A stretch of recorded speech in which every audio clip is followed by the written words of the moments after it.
إن الحمد لله نحمده ونستعينه ونستغفره ونعوذ بالله من شرور أنفسنا وسيئات أعمالنا من يهده الله فلا مضل له ومن يضلل فلا هادي له وأشهد أن لا إله إلا الله وحده لا شريك له وأشهد أن محمدا عبده ورسوله أما بعد فإن أصدق الحديث كتاب الله تعالى وخير الهدي هدي محمد صلى الله عليه وسلم وشر الأمور محدثاتها وكل محدثة بدعة وكل بدعة ضلالة وكل ضلالة في النار ما بعد. On continue la lecture, la traduction du livre Al-Mulakhas fi Sharh Kitab al-Tawhid du Cheikh Mohammed ibn Abdel Wahhab rahimahullah, une explication du Cheikh Salih ibn Fawzan al-Fawzan hafidhahullah ta'ala.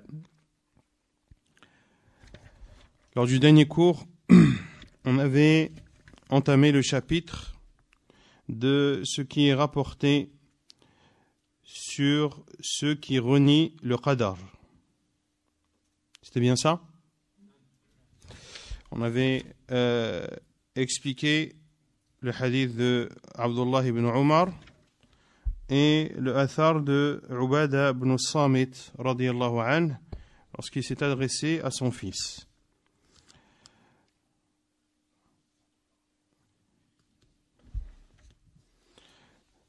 ثم قال المؤلف رحمه الله وفي المسند والسنن عن ابن الديلمي قال أتيت أبي بن كعب فقلت في نفسي شيء من القدر فحدثني بشيء لعل الله يذهبه من قلبي فقال لو أنفقت مثل أحد ذهب ما قبله الله منك حتى تؤمن بالقدر وتعلم أن ما أصابك لم يكن ليخطئك وما أخطأك لم يكن ليصيبك ولو مت على غير هذا لكنت من أهل النار قال فأتيت عبد الله بن مسعود وحذيفة بن اليمان وزيد بن ثابت فكلهم حدثني بمثل ذلك عن النبي صلى الله عليه وسلم حديث صحيح رواه الحاكم في صحيحه. Puis l'imam Mohammed ibn Abdel Wahhab rahimahullah dit, et dans le Musnad, c'est-à-dire le Musnad de l'imam Ahmed, et dans les Sunan selon Ad-Daylami, il dit, je suis parti voir Ubay ibn Ka'b et je lui ai dit, il y a quelque chose en moi au sujet du qadar, quelque chose qui me dérange et qui me tracasse.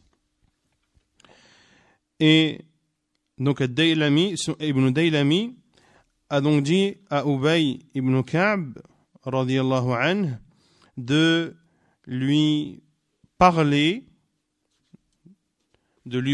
afin qu'Allah subhanahu wa ta'ala puisse dissiper ce qu'il a dans son cœur au sujet du destin.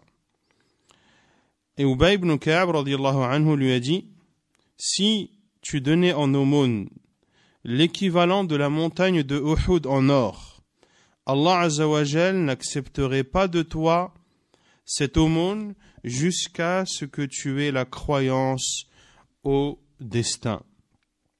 Et jusqu'à ce que tu saches que ce qui t'a touché ne pouvait t'éviter, et ce qui t'a évité ne pouvait te toucher.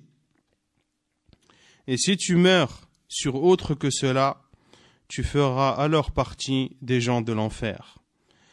Ibn Daylami a dit, je suis allé voir Abdullah ibn Mas'ud, ainsi que Hudayfa ibn al-Yaman, ainsi que Zayd ibn Thabit, et tous m'ont dit des paroles similaires à celles-ci du prophète sallallahu alayhi wa sallam, hadith authentique rapporté par Al-Hakim dans son Sahih. قال الشيخ الفوزان حفظه الله التراجم ابن الديلمي وعبد الله بن فيروز الديلمي ثقة من كبار التابعين وأبوه فيروز قاتل الأسود العنسي الكذاب. وفي المسند والسنن أي في مسند الإمام أحمد وسنن أبي داود وابن ماجه في نفس شيء من القدر أي شك واضطراب يؤدي إلى جحد. لو أنفقت هذا تمثيل لا تحديد حتى تؤمن بالقدر أي بأن جميع الأمور كائنة بقضاء الله وقدره ولو مت على غير هذا أي على غير الإيمان بالقدر لكنت من أهل النار أي لأنك جحدت ركنا من أركان الإيمان ومن جحد واحدا منها فقد جحد جميعها.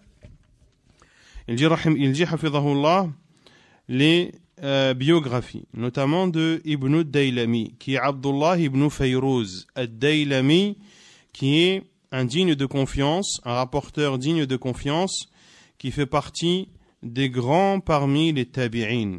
Et son père n'est autre que Fayrouz, celui qui a tué Al-Aswad Al-Ansi, le menteur.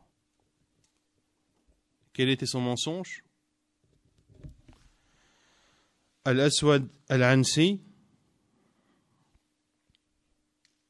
il fait partie de ceux qui ont prétendu la prophétie au temps du prophète sallallahu alayhi wa sallam. Le plus connu est Musaylam al-Kadhab. Il y a aussi Al-Aswad Al-Ansi, qui lui aussi a prétendu la prophétie au temps du prophète sallallahu alayhi wa sallam, et celui qui l'a tué est Fayrouz.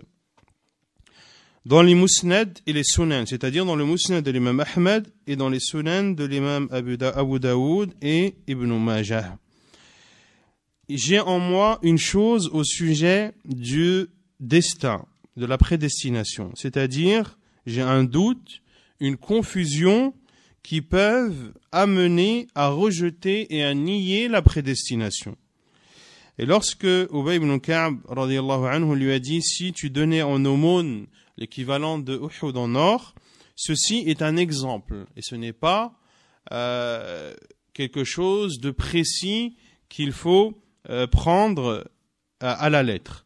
Mais lorsque Ubay ibn Ka'b radiyallahu anhu lui a dit cela, c'est pour montrer que si tu donnais en aumône quelque chose d'extrêmement valeureux, quelque chose d'extrêmement précieux, eh bien cela ne serait accepté de toi si tu ne crois pas en la prédestination.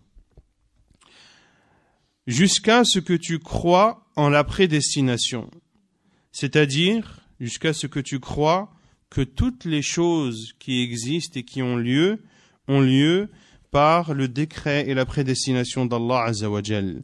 Et si tu meurs sur autre que cela, c'est-à-dire si tu meurs en n'ayant pas la foi en la prédestination, tu feras alors partie des gens de l'enfer, car celui qui renie et celui qui ne croit pas en l'un des piliers de la foi a renié et a rejeté les autres piliers de la foi. De la même façon, celui qui ne croit pas en un prophète n'a pas cru en l'ensemble des prophètes. المعنى الإجمالي للأثر يخبر عبد الله ابن فيروز الديلمي أنه حدث في نفسه إشكال في أمر القدر فخشي أن يفضي به ذلك إلى جحوده فذهب يسأل أهل العلم من صحابة رسول الله لحل هذا الإشكال وهكذا ينبغي للمؤمن أن يسأل العلماء عما أشكل عليه عملا بقول الله تعالى فاسألوا أهل الذكر إن كنتم لا تعلمون فأفتاه هؤلاء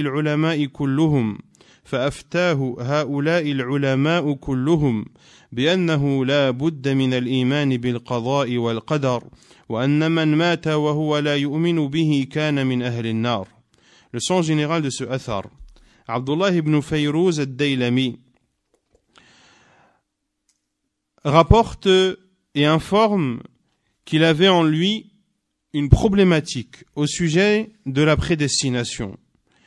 Et il avait peur que cette problématique, que ce doute, que cette confusion l'amène au fur et à mesure du temps à rejeter et à renier la prédestination. Il est alors parti demander aux gens de science, parmi les compagnons du prophète sallallahu alayhi wa sallam, afin de trouver une issue à ce problème et le résoudre. Et ainsi doit être le croyant. Il se doit de questionner les gens de science sur les problématiques qu'ils rencontrent, ceci en application de la parole d'Allah Azza wa Jal, et demander aux gens du rappel lorsque vous ne savez pas.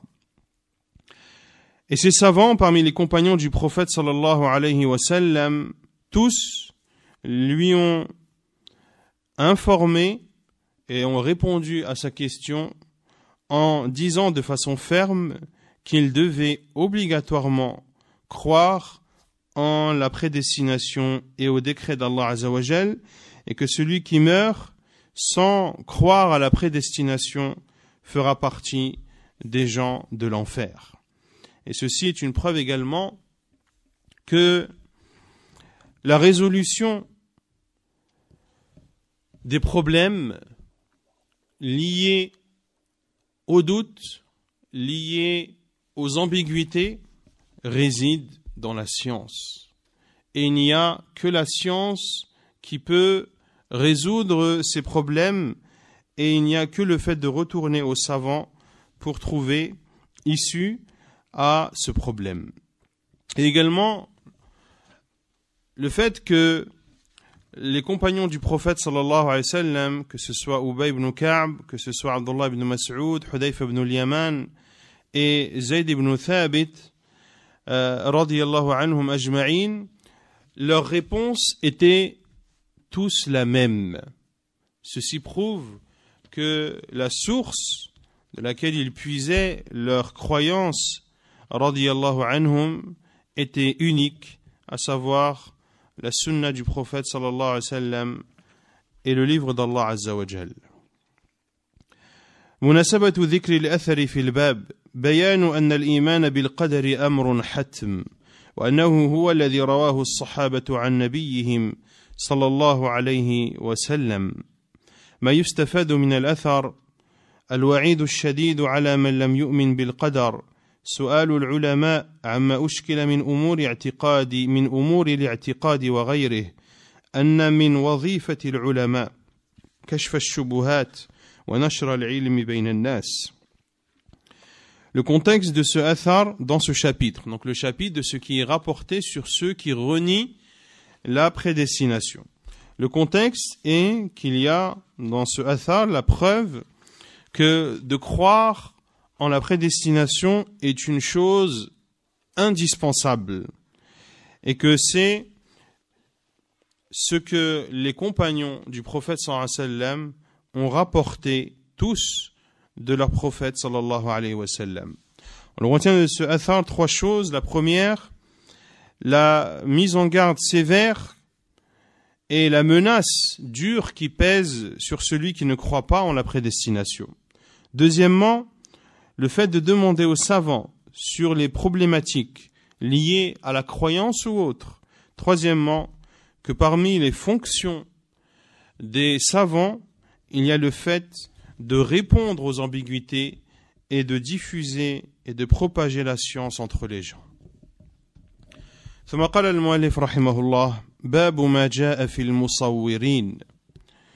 Puis l'imam Muhammad ibn Abd al-Wahhab rahimahullah entame le chapitre de ce qui est rapporté au sujet de ceux qui façonnent des images et de ceux qui font des représentations. عن أبي هريرة رضي الله عنه قال قال رسول الله صلى الله عليه وسلم قال الله تعالى ومن أظلم ممن ذهب يخلق كخلقي فليخلقوا ذرة أو ليخلقوا حبة أو ليخلقوا شعيرة أخرجاه. Selon Abu Huraira radiyallahu anhu, il dit, le prophète sallallahu alayhi wa sallam a dit, Allah azza wa jal a dit, et qui donc est plus injuste que celui qui essaye d'imiter ma création, qu'il crée donc ne serait-ce qu'une petite fourmi, une graine ou un grain d'orge. Rapporté par Al-Bukhari et Muslim. مناسبة هذا الباب لكتاب التوحيد لما كان التصوير وسيلة الشرك المضاد للتوحيد ناسب أن يعقد المؤلف هذا الباب لبيان تحريمه وما ورد فيه من الوعيد الشديد. ما جاء في المصورين أي من الوعيد الشديد، ومن أظلم أي لا أحد أظلم منه، يخلق كخلقي أي لأن المصور يضاهي خلق الله فليخلق أمر تعجيز وتحد وتهديد ذرة هي النملة الصغيرة أو ليخلق تعجيز آخر حبة أي حبة حنطة فيها طعم ومادة نبات وإنتاج أو ليخلق تعجيز آخر شعيرة نوع آخر من الحبوب. Le contexte de ce chapitre, de ce qui est rapporté au sujet de ceux qui font des représentations ou ceux qui représentent des images. Le contexte de ce chapitre dans le livre du Tawhid, parce que le fait de faire des représentations imagées est un moyen qui amène au polythéisme, ce même polythéisme qui contredit le Tawhid, eh bien, l'auteur, rahimahullah, a jugé propice de réserver un chapitre sur ce sujet afin de montrer l'interdiction de cela et de citer ce qui est rapporté comme menace dans les paroles du prophète sallallahu alayhi wa sallam.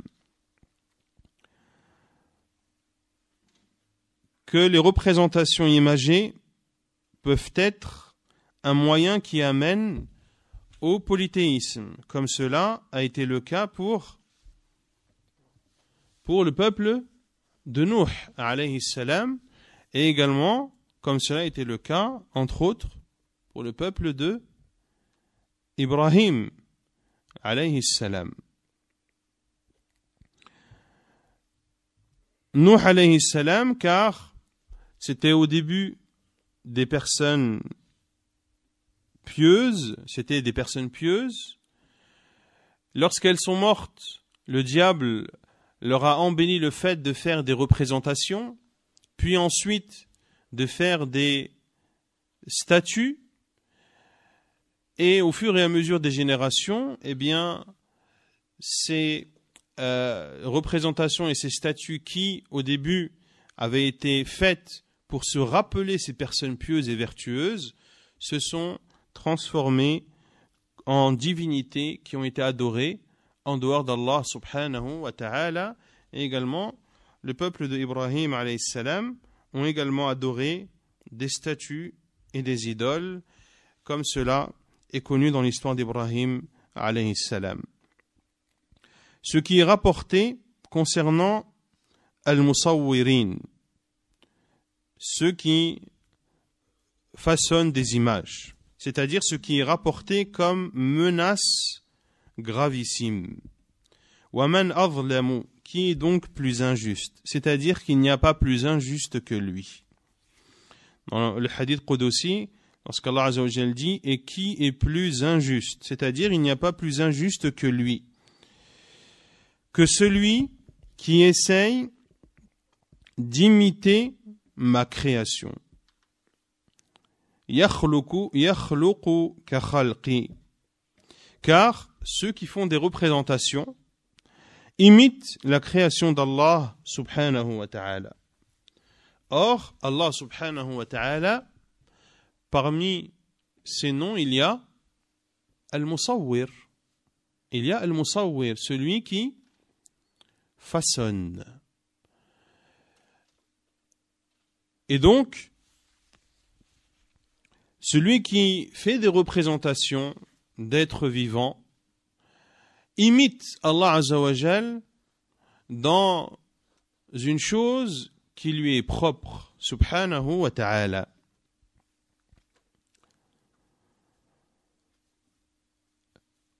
فَلْيَخْلُقُوا, qu'il crée donc. Ceci est un ordre qui est un ordre pour montrer l'incapacité, pour défier et pour menacer. Qu'il crée donc. Comme lorsque tu menaces quelqu'un, quand tu tu as une altercation avec quelqu'un et tu lui dis « Vas-y, tape-moi ». Ça veut dire quoi, tape-moi? Ça veut dire tape-moi ou ça veut dire essaye si tu en es capable et découle de cela que si tu me tapes, eh bien, il y aura des conséquences derrière et tu risques de le regretter. Donc, ici, dans ce hadith Qudsi, Allah Azza wa Jalla dit qu'il crée donc. C'est un ordre pour montrer l'incapacité, qu'ils sont incapables de créer. C'est un ordre pour défier. Et ce défi est présent jusqu'au jour dernier. Et c'est également une menace, car celui qui essaierait de faire cela, eh bien, en subirait les conséquences graves. فَلْيَخْلُقُوا ذَرَّةً. Ici, Cheikh Al-Fawzan dit النملة الصغيرة. C'est une minuscule fourmi. أَوْ لِيَخْلُقُوا. Qu'il crée donc, ne serait-ce qu'une petite fourmi. Ou qu'il crée une graine. Ou qu'il crée un grain d'orge.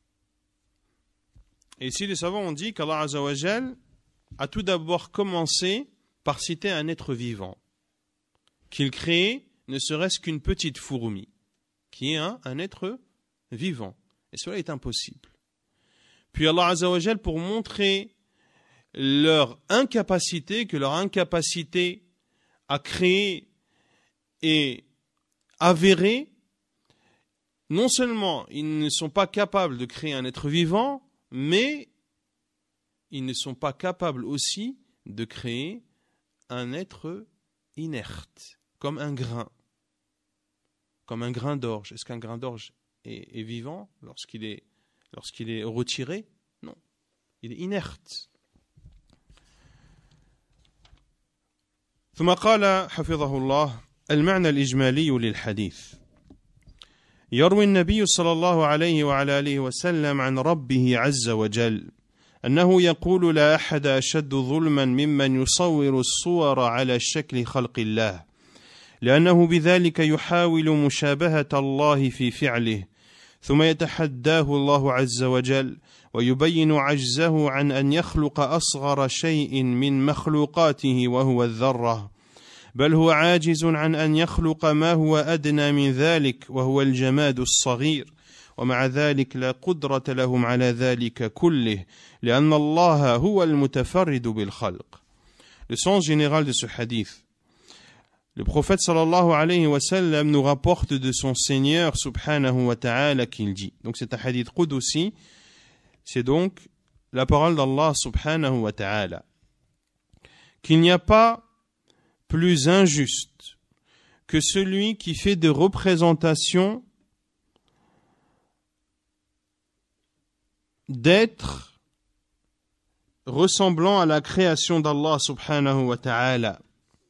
Car en faisant cela, en faisant ces représentations imagées, eh bien,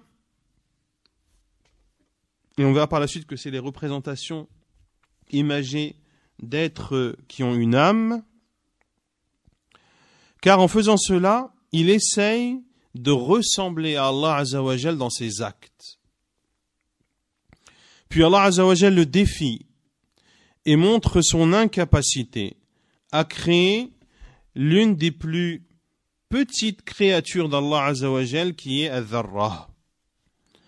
Puis Allah Azza wa Jal montre son incapacité, l'incapacité de l'être humain à créer ce qu'il y a encore plus simple, à savoir une chose inerte de petite taille. Et malgré cela, ils n'ont pas la capacité de créer tout ceci. Ni un être vivant qui fait partie des créatures les plus petites, ni même un être inerte de petite taille comme les grains notamment. Car Allah Azza wa Jal est le seul et unique créateur subhanahu wa ta'ala. Le contexte de ce hadith dans ce chapitre مناسبة ذكر هذا الحديث في الباب أنه يدل على تحريم التصوير وأنه من أظلم الظلم. Le contexte de ce hadith dans ce chapitre, ce hadith prouve l'interdiction de faire des représentations et que cela, de façonner des images et que cela fait partie de la plus grande injustice. ما يستفاد من الحديث تحريم التصوير وبأي وسيلة وجد وأن المصور من أظلم الظالمين وصف الله أنه يتكلم أن التصوير مضاهاة لخلق الله ومحاولة لمشاركته في الخلق أن القدرة على الخلق من خصائص الله سبحانه وتعالى. On retient de ce hadith 4 choses. La première, l'interdiction de façonner des images, quel que soit le moyen utilisé pour cela. Et que celui qui fait des représentations fait partie des plus injustes des injustes. Deuxièmement, l'attribut d'Allah Azza wa Jal de la parole. Car ici c'est un hadith qudusi, le prophète sallallahu alayhi wa sallam a dit « Allah a dit ». Et si le prophète sallallahu alayhi wa sallam dit qu'Allah a dit, c'est qu'Allah Azza wa Jal parle. Troisièmement, que le fait de faire des représentations imagées est une imitation à la création d'Allah Azza wa Jal. Et c'est une tentative pour s'associer à Allah Azza wa Jal dans sa création. Quatrièmement, que la capacité et le pouvoir de créer est une particularité d'Allah subhanahu wa ta'ala uniquement. ثم قال رحمه الله ولهما عن عائشة رضي الله عنها أن رسول الله صلى الله عليه وسلم قال أشد الناس عذابا يوم القيامة الذين يضاهئون بخلق الله.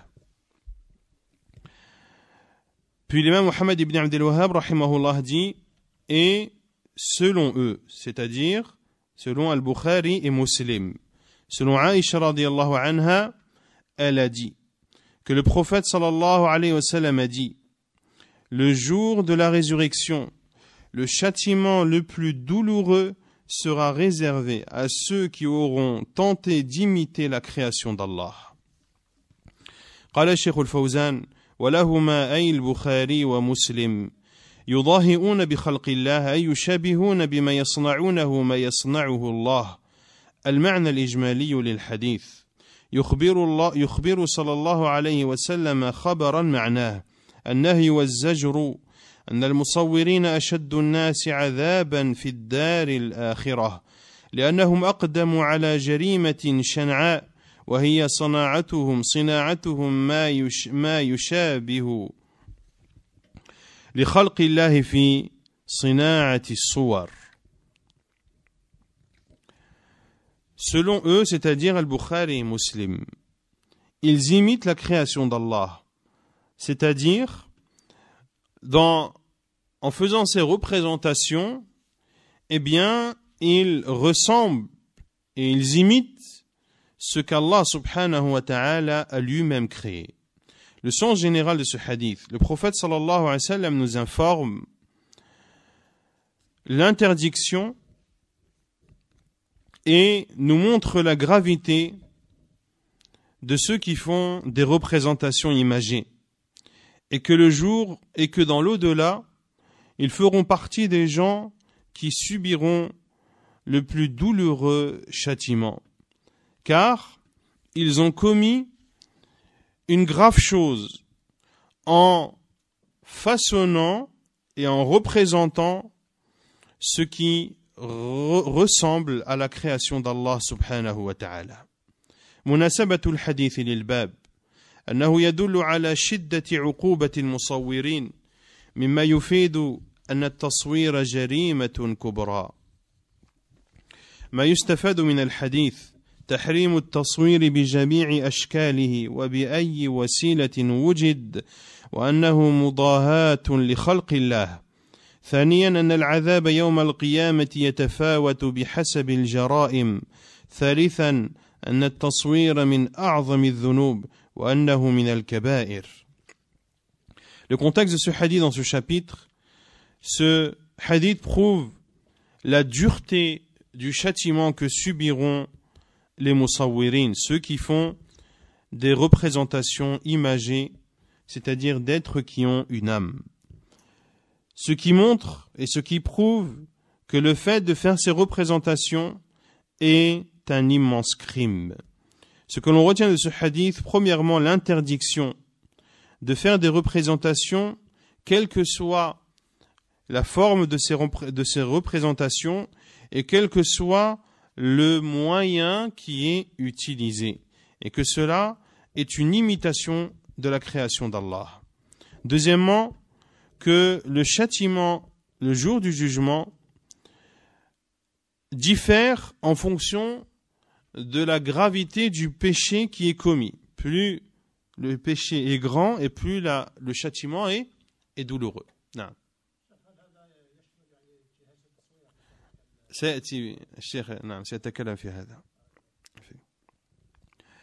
Donc, deuxièmement, que le châtiment, le jour du jugement, est proportionnel à la gravité du péché commis dans cette vie d'ici-bas.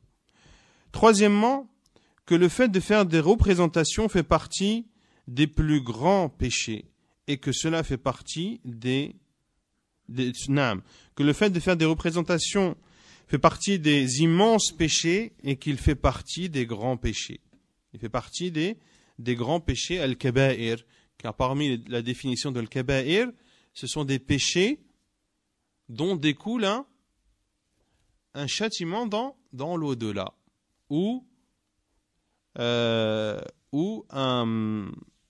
une sentence dans cette vie d'ici-bas. Or ici, le prophète sallallahu alayhi wa sallam nous cite clairement que ceux qui font des représentations imagées subiront et feront même partie de ceux qui subissent le châtiment le plus douloureux dans l'au-delà, wal iyadhu billah.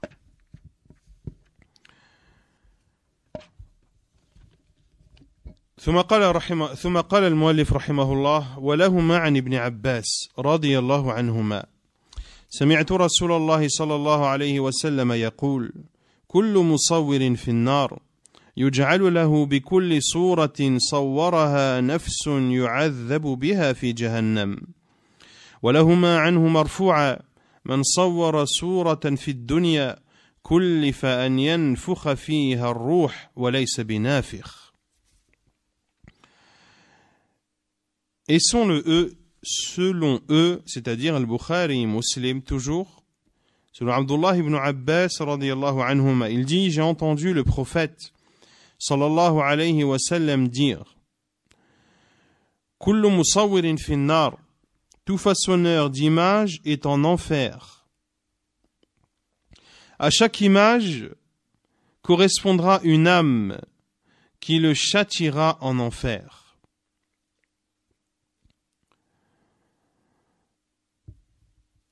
Et toujours selon Al-Bukhari et Muslim, dans une autre version, toujours selon Abdullah ibn Abbas radiyallahu anhuma, le prophète sallallahu alayhi wa sallam a dit: quiconque façonne une image ici-bas, eh bien on lui donnera l'ordre d'y insuffler la vie, mais il ne le pourra pas.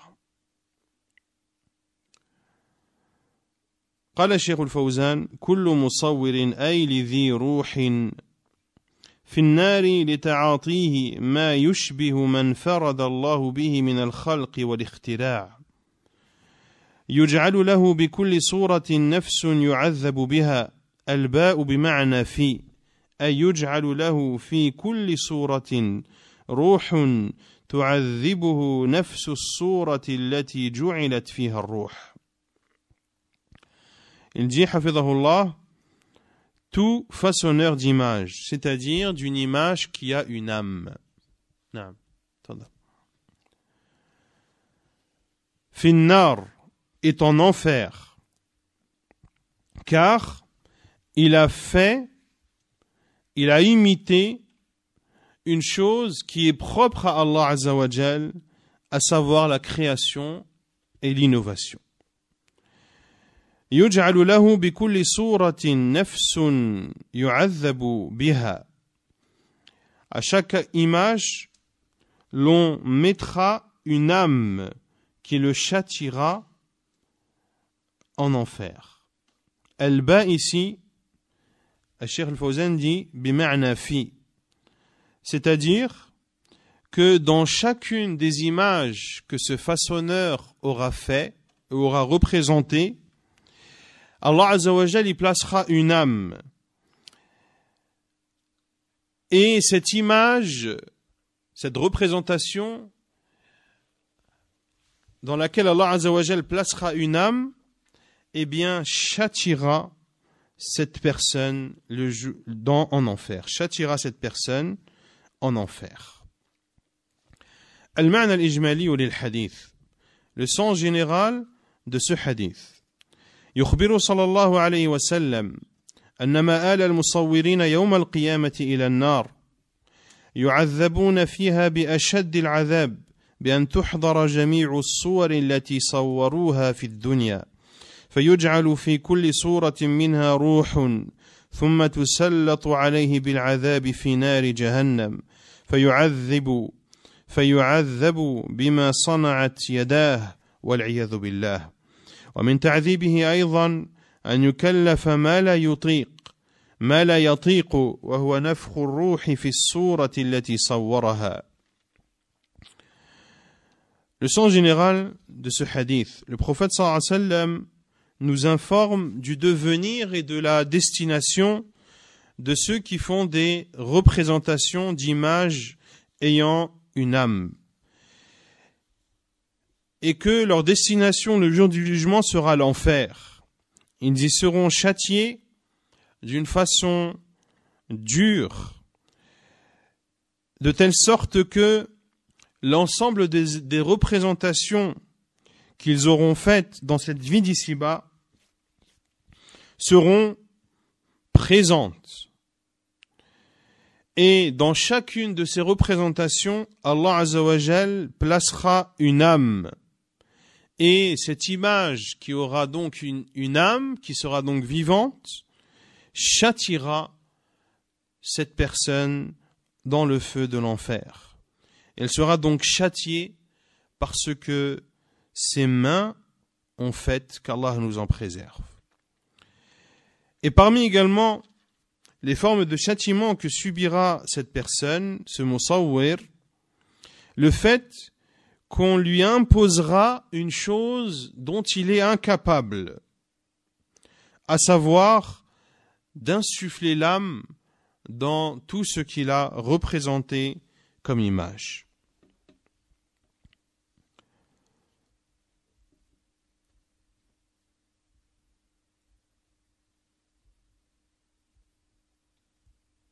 Et ceci est une forme de châtiment car on lui demandera de le faire, il ne pourra pas. Il subira donc le châtiment de l'enfer. Et les savants disent que cela prouve que cette personne subira un châtiment long et durable. Car à chaque fois, on lui demandera d'insuffler une âme dans ce qu'il a représenté et il en sera incapable. Et ainsi de suite, concernant l'ensemble des images qu'il aura façonnées et représentées. مناسبة الحديث للباب أن فيه دليلا على تحريم التصوير ووعيد المصورين. ما يستفاد من الحديث تحريم التصوير وأنه من الكبائر. ثانيا تحريم التصوير بجميع أنواعه تماثيل أو نقوش وسواء كان رسما باليد أو التقاطا بآلات التصوير الفوتوغرافية إن كانت الصورة من ذوات الأرواح إلا ما دعت إليه الضرورة. ثالثا تحريم التصوير لأي غرض كان إلا لدفع ضرورة. رابعا في الرواية الأخيرة دليل على طول تعذيب المصورين وإظهار عجزهم. خامسا فيها أن الخلق ونفخ الروح لا يقدر عليهما إلا الله تعالى.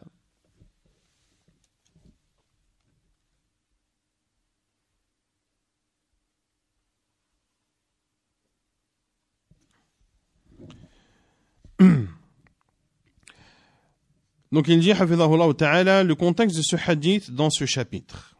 Donc dans le chapitre de ce qui est rapporté au sujet de ceux qui font des représentations. Le contexte est que dans ce hadith, il y a une preuve de l'interdiction de faire des représentations imagées et le châtiment et la menace qu'encourent ceux qui le font. On retient de ce hadith 5 choses. La première, l'interdiction de faire des représentations d'images de créatures qui ont une âme. Deuxièmement, l'interdiction de faire des représentations, quelle que soit la forme de ces représentations, que ce soit des dessins ou des sculptures. Que ce soit des dessins ou des sculptures. Des dessins, c'est-à-dire que tu dessines des créatures qui ont une âme, que ce soit sur une feuille, ou que ce soit sur une planche, ou que ce soit sur un mur ou tout autre support. Aw nuqush, ou sculpture, que ce soit une pierre sculptée, ou que ce soit du bois, ou toute autre matière première qui est utilisée dans le domaine de la sculpture. Que ceci, c'est-à-dire que ces représentations soient faites à l'aide des mains, que ce soit dessiné par les mains, ou que ces images soient issues d'appareils photographiques. Lorsque ceci concerne des êtres qui ont une âme, sauf en cas de force majeure. إلا ما دعت إليه الضرورة. Sauf en cas de force majeure. نعم. En cas de force majeure, comme par exemple les photos d'identité pour les titres d'identité, que ce soit la carte d'identité ou que ce soit le passeport, ou tout ce dont la personne a besoin essentiellement. Et c'est un besoin essentiel dans sa vie de tous les jours. Il y a donc différence entre ad-darura et al-haja. Il ne faut pas mélanger et confondre le cas de force majeure et la nécessité. La nécessité n'est pas un cas de force majeure. Quand on parle de cas de force majeure, ce sont des cas où l'on parle de vie et de mort, ou lorsque l'on parle de danger, etc. Nécessité, c'est lorsqu'il y a un besoin, qui n'est pas forcément un cas de force majeure. Et donc ici, Cheikh al-Fawzan, hafidhahullah, précise les différentes formes de représentation, que ce soit un dessin ou que ce soit une sculpture, que ce soit représenté par la main, fait par la main, ou que ce soit représenté via un appareil photographique, quel que soit cet appareil photographique, que ce soit un appareil photo ou que ce soit tout autre moyen qui existe. Pour cela que dans les hadiths précédents, Cheikh dit, pour citer exactement ce qu'il a dit,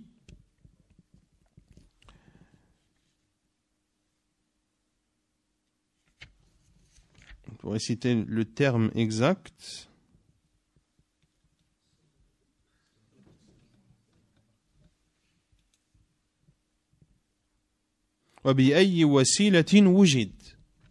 Quel que soit le moyen présent.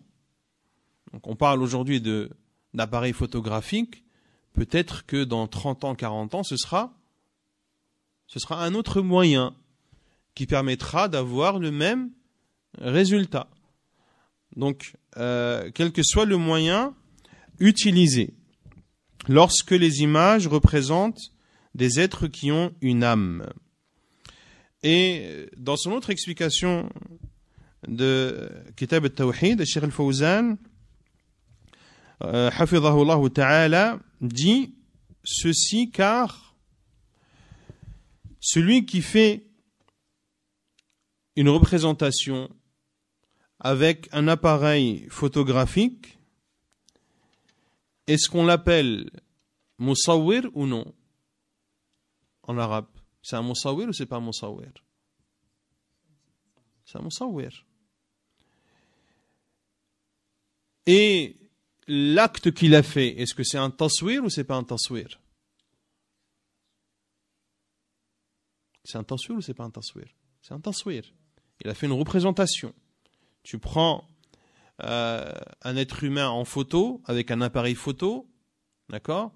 Donc toi, tu es considéré comme un photographe et l'acte que tu as fait, c'est prendre en photo, faire une représentation imagée.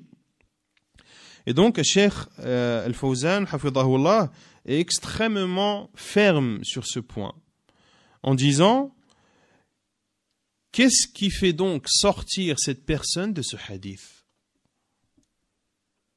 Le prophète sallallahu alayhi wa sallam dit, kullu musawwirin finnar. Tout façonneur d'images est en enfer. Donc ici, cela concerne tous les musawwirin. Celui qui prend en photo un être vivant avec un appareil photo, il est considéré comme musawwir. Et l'acte qu'il a fait est un taswir. Il entre donc dans ce hadith du prophète sallallahu alayhi wa sallam. Et comme vous l'avez vu, les hadiths sont rapportés par Al-Bukhari et Muslim. Et Cheikh Al-Fawzan, Hafidhahullah Ta'ala, dit, qu'est-ce qui fait donc sortir cette personne de ce hadith? Qu'est-ce qui le fait sortir de ce hadith? La darura, c'est une exception, d'accord? Mais ici, Cheikh Al-Fawzan, Hafidhahullah, répond à ceux qui disent que celui qui fait une représentation à l'aide d'un appareil photo, qu'il ne rentre pas dans ce hadith. Et il leur répond, hafidhahullah, en disant, quelle est la chose qui fait en sorte que c'est une exception et que cette personne n'est pas concernée par ce hadith? Rien. Si ce n'est, et Cheikh Al-Fawzan dit, si ce n'est des paroles, il a cité même le terme falsafa, yani des paroles, des avis. Ce sont des paroles et des avis. Et la règle connue dans Usul al-Fiqh, c'est que une parole générale ne peut être restreinte que par un hadith du prophète sallallahu alayhi wa sallam. Il faut un hadith qui vient spécifier, un hadith spécifique qui vient spécifier un hadith général. On ne spécifie pas un hadith général par des avis, mais par des textes. Et donc, Cheikh Al-Fawzan dit que celui qui fait des représentations à l'aide d'un appareil photographique, eh bien, entre dans ce hadith. Et Cheikh Al-Fawzan, hafidhahullah, n'est pas le seul à dire cela. Cheikh Al-Albani également. Il dit même que de représenter et de prendre en photo est plus grave que de faire un dessin. Ceux qui font des portraits, par exemple, il va faire un portrait, tu vas reconnaître le visage, tu vas savoir que c'est le visage d'un tel. Mais lorsque tu prends une photo, tu ne vas pas seulement le reconnaître, c'est exactement la même tête. C'est la même couleur, c'est exactement la copie conforme de la personne. Donc celui qui a dessiné un visage qui ressemble approximativement. Celui qui a pris une photo, eh bien la photo qu'il a prise ne ressemble pas approximativement, mais elle ressemble exactement. Et Cheikh Al-Albani dit donc, son acte est plus grave que celui qui a dessiné, car il a plus imité la création d'Allah que celui qui a dessiné avec sa main. C'est aussi l'avis de Cheikh Ibn Baz, rahimahullah ta'ala. C'est donc un sujet où il y a des hadiths clairs, des hadiths généraux, des hadiths authentiques, et le musulman ne doit pas laisser de côté ces hadiths authentiques du prophète sallallahu alayhi wa sallam et ces explications des savants reconnus par leur science et par leur piété. Un musulman ne doit en aucun cas délaisser toute cette certitude et suivre la masse des gens. Suivre la masse des gens pour qui maintenant prendre en photo est une chose banale. Ça s'est banalisé. Il y a des appareils photo dans tous les téléphones, quasiment. Et prendre en photo un tel et un tel, c'est devenu une banalité. Et lorsque l'on parle des hadiths du prophète sallallahu alayhi wa sallam et des paroles des savants, on passe presque pour des marginaux et pour des personnes qui vivent dans un autre temps. Et que ces paroles ne sont plus d'actualité. Et que ce hadith du prophète sallallahu alayhi wa sallam ne s'applique pas, etc., etc. Le musulman doit faire preuve de fermeté. Et lorsque l'on prend connaissance d'un hadith du prophète sallallahu alayhi wa sallam, et lorsque l'on lit les explications des savants, qu'est-ce qu'on attend de plus?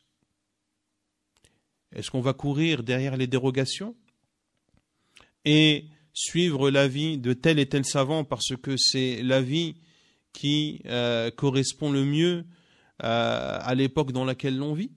Est-ce que l'on suit un savant, l'avis d'un savant, pour que cela soit conforme à nos passions, ou est-ce que l'on suit la parole d'un savant parce que c'est la vérité? C'est la vérité.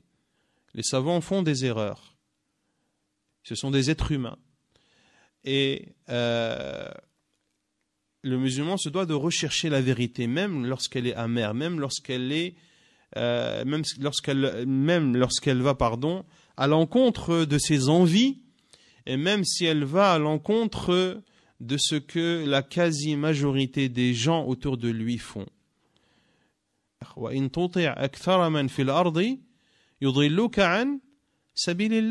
si tu suis la plupart des gens sur terre, ils te dévieront du sentier d'Allah subhanahu wa ta'ala.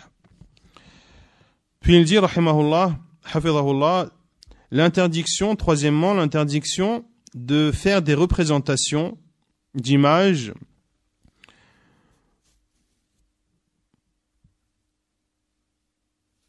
quelle que soit la raison, sauf lorsque c'est un cas de force majeure. Rabi'an, quatrièmement, dans la deuxième version du hadith, il y a une preuve que le châtiment de ceux qui façonnent des images et représentent des images sera long. Car, comme on l'a dit tout à l'heure, Allah Azza wa Jalla leur demandera d'insuffler l'âme sur leur représentation et ils ne pourront pas, et ainsi de suite, ils subiront le châtiment. Cinquièmement, que la création et l'insufflation de l'âme, seul Allah subhanahu wa ta'ala en a la capacité. ونكتفي بهذا القدر وسبحانك اللهم وبحمدك أشهد أن لا إله إلا أنت أستغفرك وأتوب إليك